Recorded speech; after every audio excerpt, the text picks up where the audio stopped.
discussion that Hillary Clinton had in India earlier this week has gotten a lot of attention. She is still explaining the reasons for why she lost, and she enumerates it this way. Let's listen. His whole campaign, Make America Great Again, was looking backwards. You know, you didn't like black people getting rights. You don't like women, getting jobs. You don't want, see that Indian American succeeding more than you are. Remarkable. And she is a delight.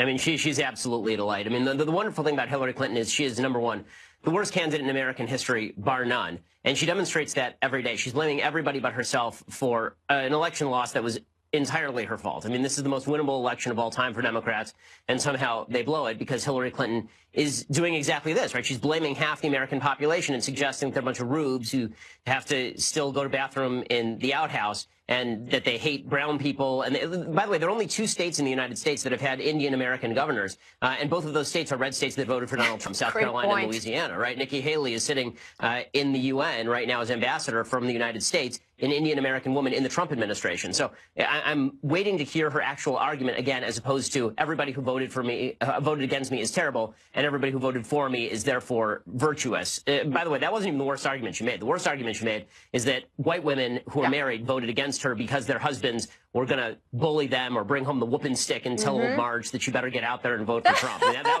was the most ridiculous argument. That was a doozy. In fact, I want to show one. You've been getting a lot of messages. I've been getting a lot of messages about that one because we played it last night. Jennifer Kirst tweeted this: I voted for him because I believed in him. I knew he was our country's last best hope. I have 3 children, and I knew we were headed in the wrong direction. My husband lost faith in him before the election and didn't believe he could win. I'm the one who said, watch. And I was right. I have, probably 50 messages like that in my Twitter account then.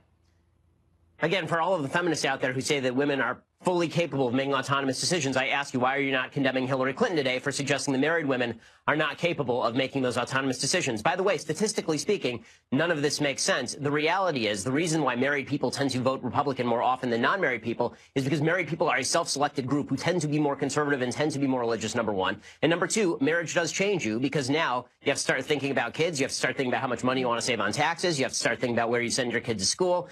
And it is true that marriage changes voting for both sexes. In fact, in the 2016 election cycle, what you see is that unmarried men voted by plurality for Hillary Clinton. It was married men who voted overwhelmingly for Donald Trump. And the same thing is true for unmarried women. They voted overwhelmingly for Hillary Clinton. And married women, not just white married women overall, voted much more close to parity in terms of Trump and Hillary. There's about a 14-point shift on marriage, between Democrat and Republican for women, and about an 11-point shift after marriage for men. So it holds true for both sexes.